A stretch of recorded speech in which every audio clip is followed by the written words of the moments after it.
지금 밖에 나가 보니까 그 차가운 바람이 이렇게 불어와도 그 추운 줄을 모르겠더라고요.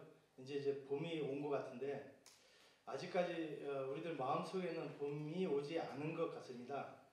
그 지금 전국도 현 전국도 그렇고 그 작년에 그 우리 이웃 동네인 안산에서 그 세월호 사건도 아직 그 해결이 안 돼 있는 그런 상태여서 많은 그 시민 여러분들이나 그 국민들도 참 그 암울한 우울한 한 해를 보냈던 것 같습니다.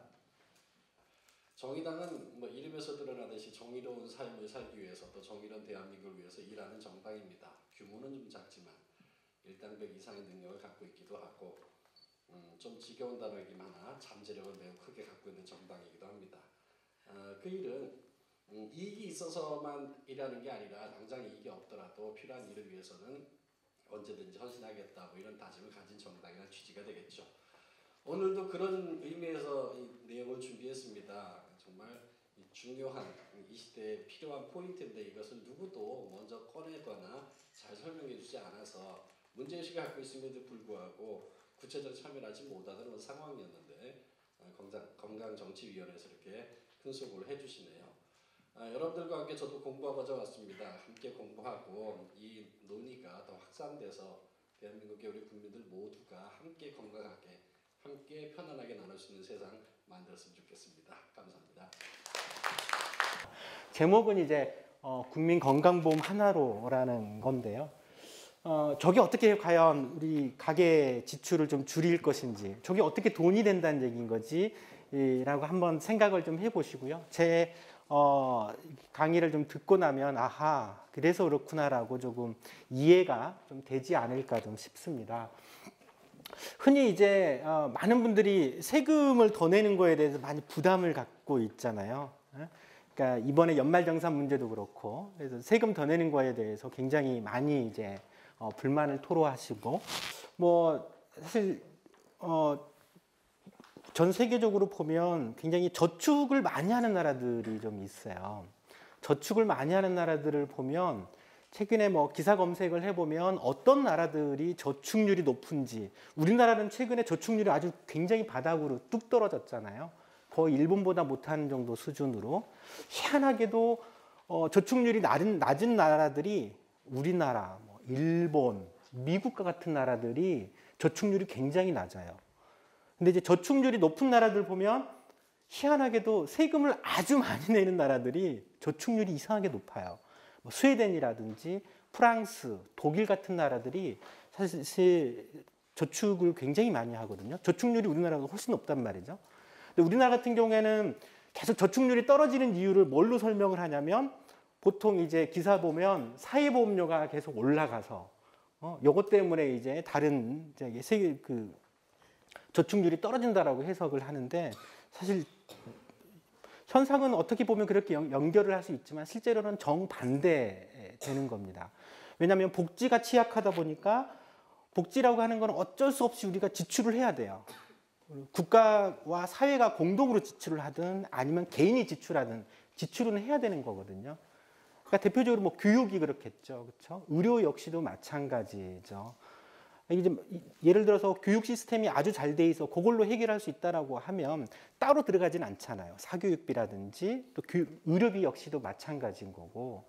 그렇기 때문에 차라리 공적 재원을 확충을 하는 것이 직접 가계 지출은 더 대폭 줄일 수 있는 측면들이 있어요.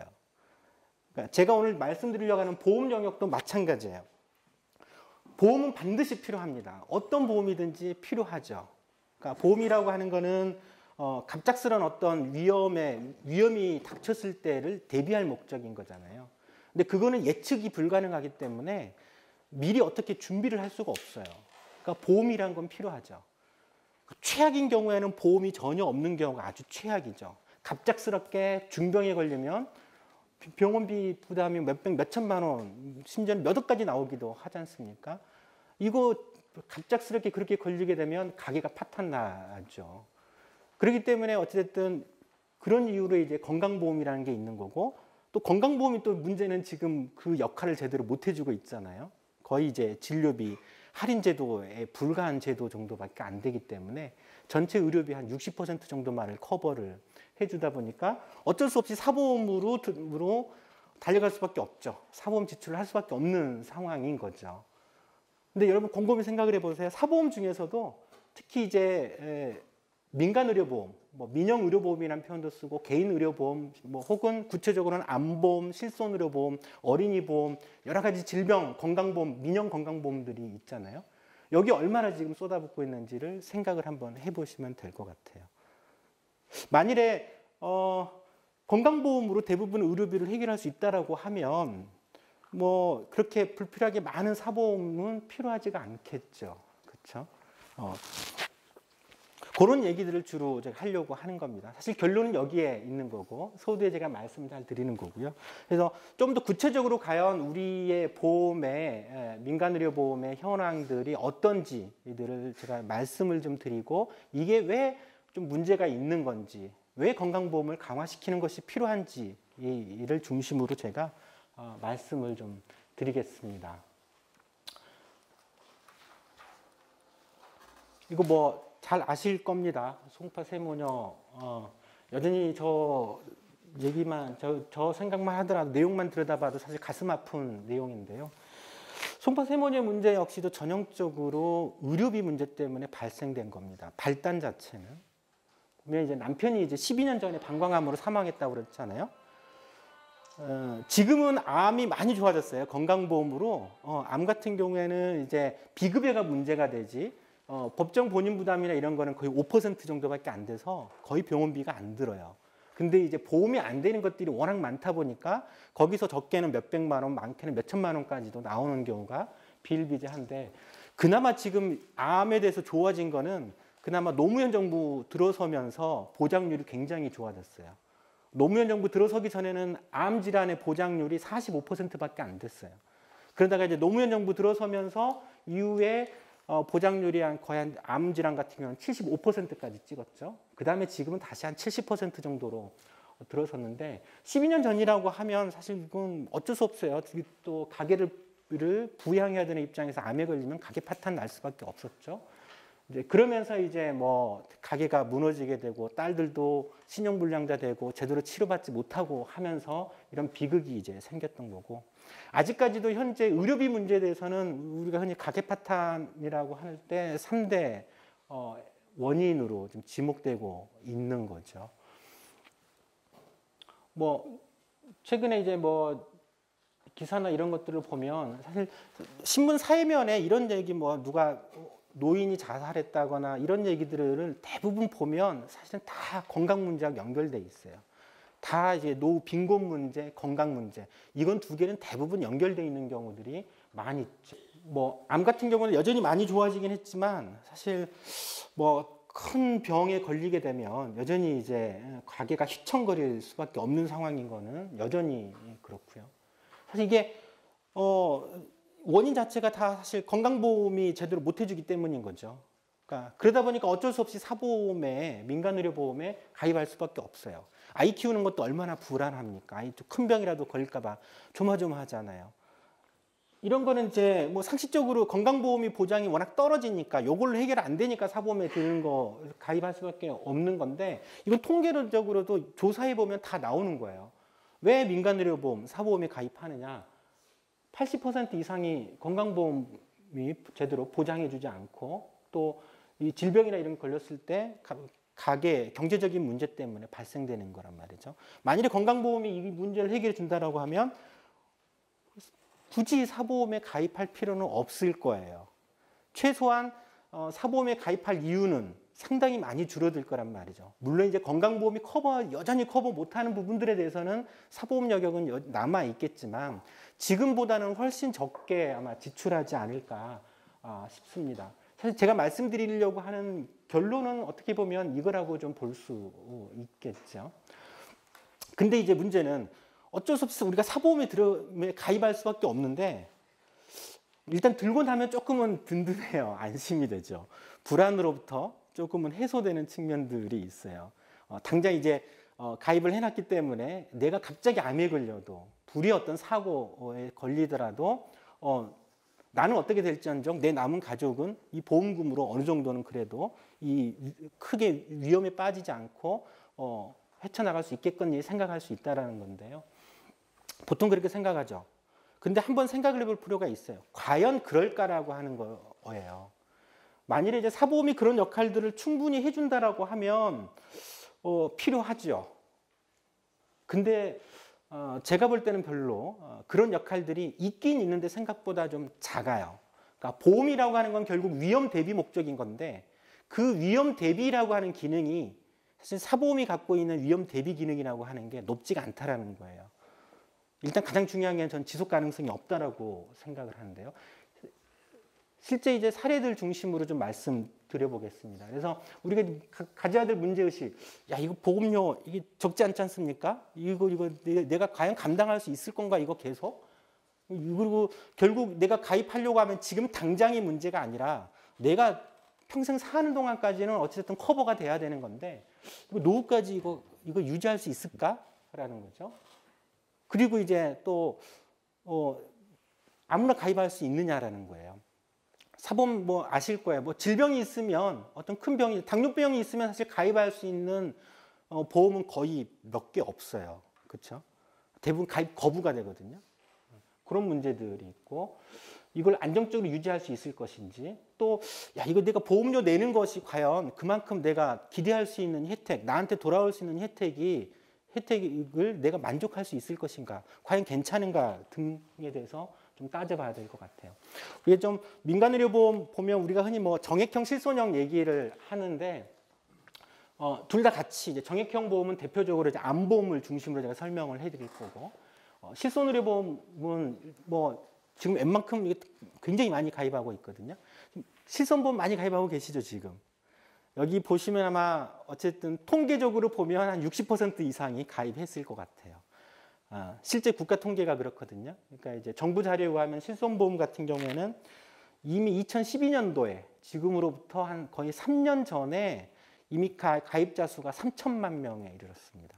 지금은 거의 한 3,500만 명 가까이, 그러니까 전체 국민이 5천만 명이니까 60% 70% 정도가 가입을 하고 있고요. 나머지 가입을 못하고 있는 사람들은 뭐냐? 가입하고 싶어도 가입 못하는 사람들이 대부분일 겁니다. 거기에 대해서 좀 보겠습니다. 일단 이제 우리가 많이 가입하고 있는 실손의료보험에 대해서 말씀을 드리면 최근에는 이게 많이 인식이 바뀌었어요. 그나마 조금 보험에 대해서 좀 제대로 알고 계시는데 이게 2010년도인가 한국소비자원에서 그랬어요. 실손의료보험은 계속 갱신보험료죠. 갱신하죠. 갱신하지 않는 실손의료보험료가 있을까요? 실손의료보험은 갱신 안 되는 실손보험은 없습니다. 무조건 100% 갱신을 합니다. 근데 이거를 제대로 알고 있느냐를 물어본 거예요. 근데 이제 한국소비자원에서 할 때는 대부분 이때 당시에는 뭐라고 그랬냐면 실손의료보험 한 20년만 내면 된다는데 20년만 내면 평생 80세, 100세까지 보장되는 거 아니야? 라고 잘못 알고 있는 거예요. 어떤 분들은 10년만 내면 되는 거 아니야? 어떤 분은 60세, 70세 정도까지만 내면 되는 거 아니냐? 아니야? 이렇게 잘못 알고 있었던 거죠. 실손의료보험료 보험 가입 기간 끝까지, 예를 들면 100세 보장이다라고 그러면 100세까지 내는 겁니다. 그리고 100세까지 갱신을 하는 거예요. 그러니까 지금 실손의료보험은 대체적으로 3년마다 갱신하는 보험이 일반적이에요. 물론 5년짜리도 있고 최근에는 1년짜리도 있지만 기본적으로 3년마다 갱신을 하죠. 뭐 자기가 실손의료보험 가입했는데 한 3, 4년 이상 돼서 갱신해 보신 분 계시죠? 갱신할 때 보험료가 올라요, 안 올라요? 오르게 되죠. 또 어떤 분은 안 오르신다는 분들이 있어요. 총액은 똑같은데 라고 하시는 분들도 있는데 그 이유는 사실은 실손보험료는 올라가는데 미리 이제 적립보험료로 따로 내놨기 때문에 여기에서 충당하는 것 때문에 그런 현상이 발생되는 거고요. 문제는 이제 갱신할 때마다 보험료가 올라가는 게 문제거든요. 뭐 얼마나 올라가느냐라는 거예요. 예전에 이제 2012년도에는 제가 이거를 그냥 단순 무식하게 계산을 했어요. 3년마다 갱신할 때마다 보험료가 40%씩 평균적으로 올라가는 거예요. 그래서 이제 이때 당시에는 40세 2009년도에 정부 자료로 실손보험료가 그때는 8,000원이었어요. 40세 남성이. 근데 지금은 이제 40세 남성은 지금 현재로 가입하면 일반적으로 12,000원 정도. 실손보험사에서는 생보사에 가입하면 15,000원 정도 돼요. 지금 좀 곧 그 역시도 올랐는데 3년마다 40%씩 오를 거라고 단순하게 계산을 해가지고 1.4를 계속 곱했거든요. 3년마다. 그랬더니 80세 정도 되니까 60만 원, 80세가 넘어가면 90만 원까지 뛰는 거예요. 그래서 제가 까무러쳤죠. 설마 이렇게 올라갈까라고 생각을 했는데 그해 2012년도 8월에 정부가 실손의료보험이 하도 문제가 되니까 정부가 이제 개선 대책이라고 해가지고 현황 자료를 내놨거든요. 이때 정부가 뭐라고 그랬냐면 금융위원회에서 현재 20% 위험률 증가 시, 그러니까 사실은 40%씩 증가하는 건데요. 80세가 되면 60만 원에 이를 거다라고 정부가 발표를 했어요. 그러니까 정부조차도 이렇게 시뮬레이션을 한 거죠. 물론 이제 이 얘기는 뭐냐면 지금 80세가 하면 보험료가 60만 원 된다고? 그건 아니고요. 40세 기준으로 이후에 40년 후에는 보험료가 60만 원으로 올라갈 거라는 거죠. 물론 어느 정도 물가 인상률 감안하고 그렇다라고 하면 지금 80세라고 하면 대략 20에서 30만 원 사이 정도 물가가 좀 적게 올라간다라고 치면 그 정도 될 거란 말이죠. 그러니까 문제는 보험료가 이렇게 올라가게 되면 아니 60세가 넘어가도 소득이 없잖아요. 운이 좋으면 이제 국민연금이 있는 거고 국민연금 가입도 못하고 있다라고 하면 그나마 월 20만 원에 되는 기초연금밖에 수입이 없는 상황 속에서 이 보험료를 과연 감당할 수가 있냐라는 거죠. 사실 감당하기가 어렵거든요. 근데 문제는 아니 왜 이렇게 올라가지? 라고 하는 생각을 좀 해보셔야 돼요. 아니 그럴 수 있는데 왜 이렇게 보험료가 올라가는 거야? 라고 그 이유를 아시는 것이 사실은 핵심이거든요. 자, 이거는 실제 보험사에서 판매하고 있는 단독형 실손의료보험이에요. 이거는 이제 1년마다 갱신하는 보험인데 이게 이제 작년 건데 올해는 또 좀 올랐었거든요.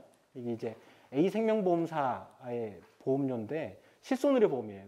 40세는 한 14,000원이면 돼요. 가입했을 때.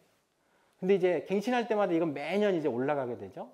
올라가게 되는데 60세가 정도 되면 5만 원이에요. 이 얘기는 뭐냐면 지금 현재 60세가 가입하더라도 실손의료보험료로 5만 원을 내야 된다는 얘기거든요. 근데 문제는 40세에서 갱신할 때 위험률이 없을 때하고 위험률이 5% 있을 때하고 보험료 증가율이 달라요. 위험률이 5%씩만 증가한다게 된다라고 하면 60세가 되면 13만 원이 되거든요. 월 13만 원. 60세밖에 안 되는데 13만 원이 되는 거예요. 근데 문제는 그러면 앞으로 70세, 80세가 있잖아요. 적어도 80세까지는 커버를 해준다라고 하면 이 추세로 올라간다라고 하면 80세 정도 되면 한 50만 원 가까이에 도달할 겁니다. 처음에는 보험회사는 요것만 제시했어요. 이거 나중에 60세가 돼도요 5만 원밖에 안 돼요. 라고 했는데 실제로는 이거보다 훨씬 가파르게 올라가는 거예요. 그래서 이제 정부가 위험률 증가에 따라서도 보험료가 어떻게 변화가 되는지를 제시하라고 해가지고 지금은 5% 혹은 10%까지 제시하기도 하는데 5%씩만 증가하더라도 13만 원이 되고 20년 동안 납부해야 될 총액 비교를 해보면 이때는 위험률 증가가 없을 때는 한 680만 원인데 5%씩만 증가해도 거의 1,300만 원에 이르는 보험료거든요. 겨우 60세까지밖에 안 되는 거예요. 근데 문제는 60세 이후가 더 문제죠. 보험회사들은요 60세 이후의 보험료가 얼마나 될지는 가르쳐주지 않아요. 왜냐하면 그거를 가르쳐줬다가는 까무러치거든요. 가르쳐주지는 않습니다. 근데 그러면 왜 이렇게 올라가느냐를 잘 알고 계셔야 돼요. 의료비라고 하는 거는 특징이 있습니다. 의료비라고 하는 거는요. 의료비 지출에 영향을 미치는 가장 중요한 변수, 아주 가장 결정적인 변수는 연령이에요. 연령이 증가하게 되면 각종 모든 질환들이 다 늘어나게 됩니다. 그래서 나이가 많아지면 많아질수록 의료비 지출은 급격하게 올라가요. 그러니까 건강보험 자료에서도 알 수 있는데요. 우리나라 국민 평균 1인당 월 진료비가 한 8만 5천 원이랍니다. 근데 보시면 20대 같은 경우에는 10대, 20대는 가장 적죠. 평균보다 훨씬 못 미치고요. 40대가 되더라도 평균보다 적게 지출해요. 40에서 49세까지라도. 50대가 되면 이제 평균보다 조금 올라가기 시작하죠. 근데 60대, 70대, 80대 올라갈수록 갑자기 기하급수적으로 올라갑니다. 의료비라고 하는 거는. 그래서 70대, 80대 되면 월 평균 27만 원, 37만 원을 지출을 하게 돼요. 그러니까 의료비라고 하는 거는 이런 특징이 있어요. 근데 사보험은 실손의료 보험료가 갱신할 때마다 올라가는 이유는 여기에 있어요. 의료비 지출이 연령에 따라 급격하게 올라가게 되거든요. 근데 문제는 소득은 사실 20대부터 거의 50대가 거의 대부분의 소득 구간이잖아요. 그러니까 소득은 이때 발생이 된단 말이죠. 근데 60세 이후는 사실 소득이 없어요. 근데 보험료는 굉장히 올라갈 수밖에 없는 구조를 갖고 있죠. 그 구조가 여기에서 핵심적으로 구조의 차이를 알 수 있어요. 사보험이 보험료를 부과하는 방식과 건강보험이 보험료를 부과하는 방식은 완전 다르죠. 건강보험료는 어떻게 부과하죠? 건강보험료 연령이나 이런 거 안 보잖아요. 그렇죠. 보통 이제 직장가입자가 대부분인데 직장가입자는 그냥 소득의 정률로 떼버려요. 소득의 정률로 3%딱 떼잖아요. 나머지 3%는 기업주가 부담을 하는 방식이에요. 소득이 없으면 건강보험료는 안 내고 또 가족 중에 이제 소득이 있으면 나는 피부양자로 등록해가지고 할 수 있죠. 근데 사보험은 보험료를 어떻게 부과를 하냐면 그 개개인의 위험률을 따져서 부과를 해요. 당신은 나이가 많으니까 의료비 지출 위험이 좀 높네. 보험료를 높게 책정하고 나이가 적으면 적게 책정을 하고요. 너무 많으면 이제 당신 가입 안 돼. 혹은 기존에 질환이 있으면 이미 의료비 지출을 많이 하고 있기 때문에 아예 가입해서 배제시켜 버리는 방식으로 하게 되는 거죠. 그러다 보니까 이제 문제는 이 노후에 사보험이 가지고 있는 가장 큰 맹점은 노후에 방법이 없다라는 거예요. 노후까지 사보험으로 해결하려고 하면 보험료가 너무나도 올라가게 되는 거예요. 그러니까 감당하기 어렵죠. 소득은 상대적으로 떨어지는데 소득이 있다라고 하면 감당할 수 있겠는데 소득은 그때는 사라지기 때문에 감당하기가 어려운 문제가 발생이 되는 겁니다.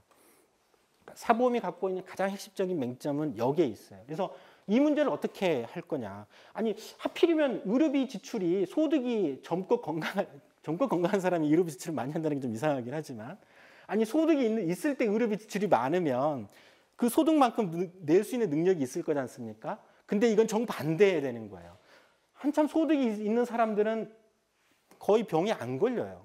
근데 소득이 사라지고 늙고 그러고 나면 이제 이리저리 몸이 아프고 병에 걸리니까 의료비 지출이 늘어난단 말이죠. 이 괴리 문제를 사보험 자체가 갖고 있는 가장 큰 한계가 여기에 있다는 겁니다. 그리고 또 하나는 근데 그런데도 증가율이 너무 높아요. 실손의료 보면 갱신보험료가 증가하는 게 왜냐하면 앞에 연령의 효과라고 따지면 뭐냐면 이렇게 증가했을 때만 얘기를 하는 거예요. 근데 이제 이것보다 실제적으로는 위험률이 더 가파르게 올라가게 되는 거예요. 문제는 노후에 많이 지출한다는 거를 우리가 평생 생애의료비라고 하는 개념이 있어요. 태어나서 죽을 때까지 주로 평균적으로 의료비를 지출을 얼마를 1억을 한다라고 그러면 그 1억의 의료비를 주로 어느 연령대에 지출할 거냐라는 거거든요. 대부분 60세 이상에서 지출을 합니다. 기준에 따라서 조금 다르긴 하지만 생존자 기준으로 따지면 65세 이후에 좀 밀렸네요. 이게 65세로 내려가 있어야 되는데 65세 이후에 생애의료비의 70%를 지출을 해요. 남성 같은 경우에는. 그러니까 대부분의 의료비는 60세 이후에 지출하신다고 보시면 되고 그냥 어렵지 않게 뭐 기준에 따라서 조금씩 다르긴 하지만 그냥 심플하게 생애의료비는 평생 지출할 의료비는 60세 이후에 60%를 지출한다라고 생각하시면 그냥 돼요. 그러니까 뭐냐면 대부분의 의료비는 60세 이후에 지출을 하는 거예요. 근데 아까 보면 보험회사는 60세까지만 시뮬레이션을 해줬죠. 정작 더 큰 문제는 그 이후다. 그 이후의 문제라는 거예요. 그러다 보니까 실손의료보험은 거기에 따라서 보험료가 올라갈 수밖에 없어요. 근데 문제는 예상했던 것보다 너무나도 가파르게 올라가요. 원래는 갱신할 때마다 한 20%씩만 올라가야 되는 게 맞아요. 3년마다 갱신했을 경우에는 그게 정상적인 연령에 따른 의료비 지출 증가율인데 20%가 아니고 사실은 40%씩 증가하는 거예요. 만 원을 곱할 때 1.2씩 계속 곱하는 거하고 1.4씩 곱하는 거하고 나중에 차이는 어마어마하게 차이가 많이 나게 되잖아요. 그 이유가 있어요. 이상하게 건강보험 환자 평균적으로 지출 양상하고 실손의료보험에 가입한 사람들의 지출 양상이 너무 달라요. 그러니까 우리가 건강보험은 보장률이 대략 60% 정도 되거든요. 이거 이제 입원 환자니까 64% 정도 되고 그 병원비 중에서 비급여가 한 20%를 차지해요. 총 진료비에서 건강보험 평균적인 환자로는 20%가 비급여 진료인데 실손보험 환자들이 이제 의료 이용을 하고 나서 저 이렇게 병원비 돌려주세요라고 보험사한테 청구한 자료를 보험회사들이 분석을 해봤더니 비급여 비중이 30%나 돼요. 평균보다 비급여 진료비가 훨씬 많은 거죠. 이거 희한한 거죠. 그러니까 이렇게 비급여 진료비를 훨씬 더 많이 하다 보니까는 물론 이게 필요한 진료비도 있고 불필요한 진료비일 수도 있는데 어쨌든 건강보험하고 비교를 해보면 이거는 과잉 진료로 해석할 수밖에 없겠죠. 실손보험 가입자에서 사보험을 가입한 사람들에서 사실은 도덕적 해이가 훨씬 더 많이 유발이 됩니다. 이거 이제 두 가지, 크게 보면 두 가지 요인이 있어요. 환자층 요인이 있는데 실손보험료라고 하는 것 자체가 이게 비용의식을 유발을 해요. 그러니까 나는 한 달에 이제 실손보험은 뭐 보통은 한 7만 원에서 10만 원 정도 되거든요. 그 중에 이제 실손특약은 만 원에서 2만 원, 젊으신 분들은 차지하는데 거의 한 달에 10만 원 가까이의 보험료를 낸단 말이죠. 근데 이제 나는 의료 이용을 하지 않았어, 아프지 않아서. 근데 이제 문제는 시간 지나서 갱신했는데 갱신할 때 보험료를 더 내래요. 그래도 의료 이용을 하지 않았어요. 근데 또 갱신되면 또 올라요. 이제 항의를 하자 그러면 보험사한테 전화를 해요. 아니 나는 의료 이용 한 번도 병원도 안 갔는데 왜 이렇게 보험료만 이렇게 계속 올라가냐. 지금까지 내가 낸 보험료가 얼만데 라고 따지면 보험회사는 뭐라고 그러냐면 아유 계약자분께 가입자분은 의료 이용을 하지 않더라도 다른 분들이 의료 이용을 했기 때문에 올라갈 수밖에 없는 거예요 라고 얘기를 하죠. 이제 그러면 순간 확 열받아요. 아 내가 의료 이용을 하지 않으면 나는 손해보는구나라는 생각을 하게 되죠. 그래서 한번 기회가 생기면 나도 확실하게 보험금을 한번 챙겨야 되겠다라고 하는 인식이 생겨요. 이게 보험료에 대한 비용의식인 거예요. 비용의식. 그러니까 비용의식이 있기 때문에 조금 더 입원하게 되면 저도 이제 병원에서 진료를 하다 보면 알아요. 이게 환자가 보이는 태도를 보면 아 실손보험 가입자구나 아니구나 금방 알 수 있어요. 실손보험 가입자분들 같은 경우에는 굳이 입원하지 않아도 될 거 가지고 입원을 좀 해달라고 그러고요. 입원하고 나면 아유 다 머리끝부터 발끝까지 다 검사해 주세요. 괜찮아요라고. 돈 걱정하지 말고 그냥 검사해 주세요라고 얘기를 해요. 이런 분들은 대부분 실손보험에서 이제 따로 이제 보험금을 청구할 수 있으니까 이제 검사를 많이 요구를 하는 거죠. 그런 문제들이 있고 또 하나는 이제 공급자 측의 문제도 있어요. 요즘에는 많은 병원들이 병원에 가잖아요. 그러면 실손보험 가입자인지 아닌지를 물어봐요. 그래서 실손보험 가입자라고 하면 이제 병원에서 환자 진료하는데 막 그어대요. 왜? 이 사람은 막 검사를 하더라도 결국 실손보험에서 보상을 해주기 때문에 항의를 안 하거든요. 근데 실손보험 없는 환자한테서 막 이것저것 검사 막 하면 항의를 해요. 당연하죠. 그거 다 자기가 본인 부담으로 해야 되는데 이런 문제들이 발생이 되거든요. 그래서 공급자에서도 이런 도덕적 해이들이 많이 발생되고 있는 문제들이죠. 이러다 보니까는 평균적으로 의료비 증가폭보다 더 가파르게 증가하는 문제들이 발생을 하게 됩니다. 근데 문제는 자꾸 건강보험도 마찬가지지 라고 많이 해요. 건강보험이 지금 60%밖에 안 되잖아. 예를 들어서 건강보험 보장률을 80%, 90% 이렇게 올려서 아니면 무상으로 한다라고 해봐. 의료비 폭증하지라고. 이 얘기를 누가 했어요? 지난 대선 때 이제 새누리당에서 야권의 무상의료를 공격할 때 건강보험료 폭탄론으로 공격을 했잖아요. 야, 건강보험 그렇게 보장을 해도 의료비 폭탄될 거야. 그러면 당신들이 국민들이 건강보험료를 2배, 3배 더 내야 된다라고 얘기를 했거든요. 근데 사실 그건 순 거짓말이에요. 사보험하고 건강보험은 달라요. 아까 얘기했죠. 실손보험은 보험료에 대한 비용의식 때문에 과잉진료를 어쩔 수 없이 유발을 하게 되는 문제가 있어요.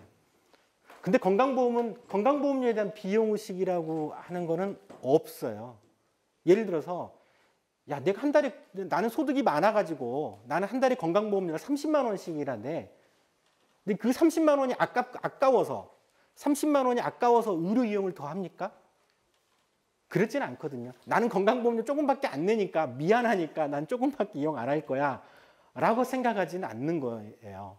그러니까 뭐냐면 보험료에 대한 비용의식이 건강보험료는 없어요. 그냥 세금처럼 원천징수해버리는 거거든요. 세금을 많이 내는 사람이 야, 난 세금을 많이 내니까 이제 이 공공재인 이런 것들을 국가 이용시를 더 많이 이용할 거라고 생각하지는 않는 거거든요. 그러니까 그런 비용의식 차이에서 발생이 되는 차이예요. 그러니까 이러다 보니까 왜 유독 미국 의료비는 아주 끔찍하게 높잖아요. 저번에 누구 안재욱이었죠? 안재욱 얘기 아시죠? 안재욱이 미국 여행 가다가 저기 뇌진탕으로 쓰러졌어요. 약간 뇌출혈이 생겨가지고. 그런데 이제 안재욱이 그때 이제 병원에서 한 10며칠 입원했다 퇴원했는데 거기 이제 미국에서 여행하다 그랬으니까 보험이 없었죠. 근데 총 진료비가 그때 뭐 4억 5천만 원인가 나왔다고 했잖아요. 4억 5천만 원. 까무러쳤죠. 그러니까 미국은 천문학적으로 의료비 지출을 많이 하는 나라거든요. 미국은 4인 가족으로 민간 의료 보험료가 지금 15,000달러예요. 15,000달러면 1,500만 원이라는 거거든요.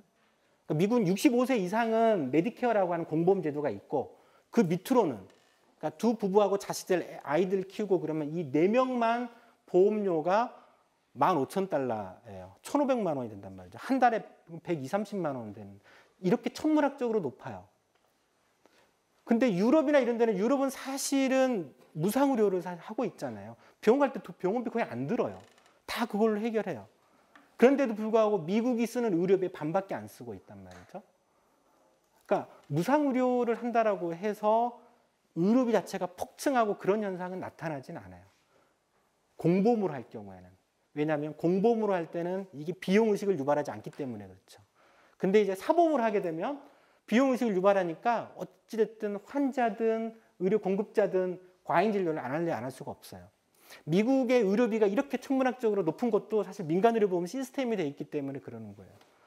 아니 건강보험료를 민간보험료를 이렇게 많이 냈는데 조금이라도 내가 몸이 안 좋으면 병원 가가지고 검사받고 이렇게 해야죠. 그렇잖아요. 그러니까 그 비용의식을 유발하기 때문에 의료비 자체가 증가할 수밖에 없는 측면들이 있다라는 거예요. 그래서 공보험을 보장을 강화하는 거하고 이 사보험 방식으로 하는 거는 메커니즘 자체가 달라요.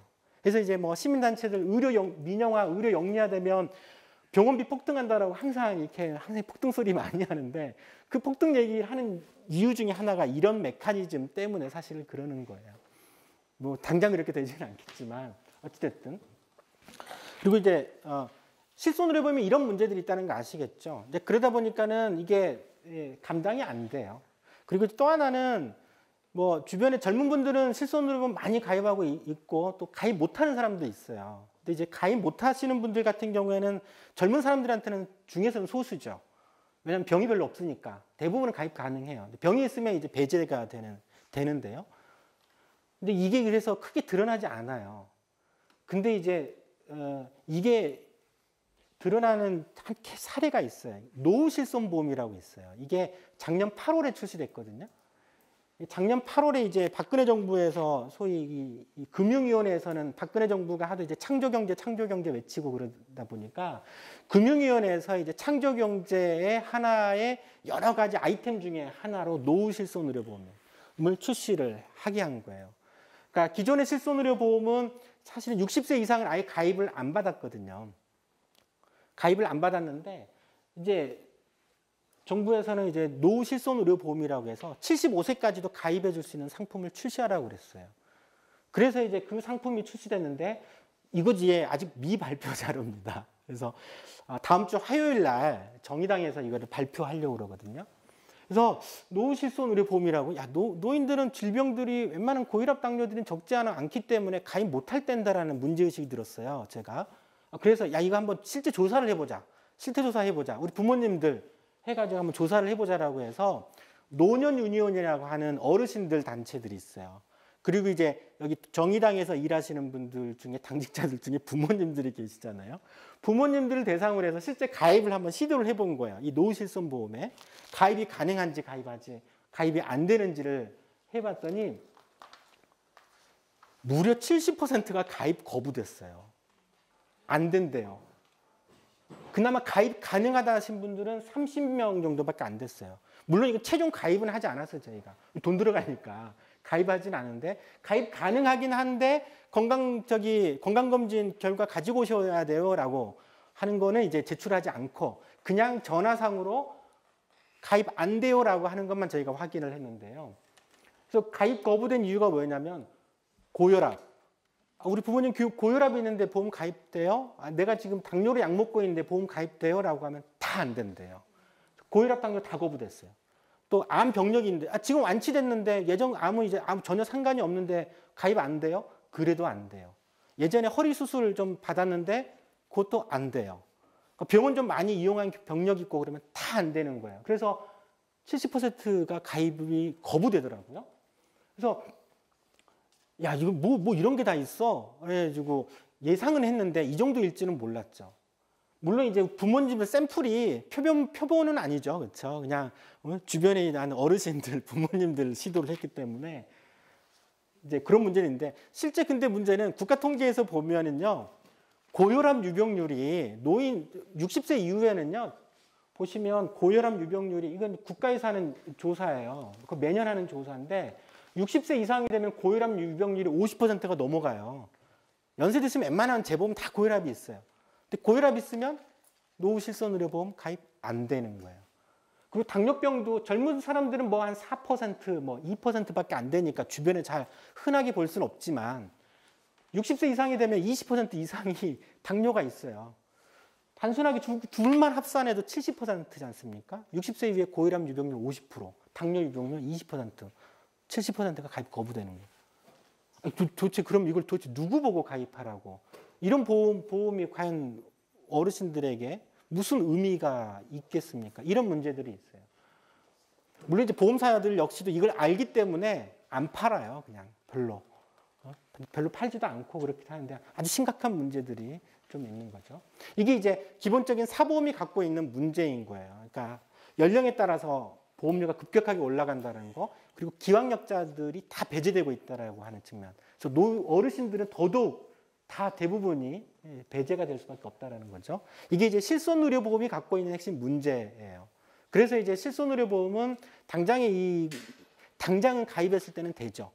40대, 50대 정도까지는 보험료도 소득이 있으니까 소득이 있을 때 이 정도까지는 부담 없이 그냥 할 수 있겠지만 정작 문제는 60세 이후다. 이거 해결이 안 된다라는 거.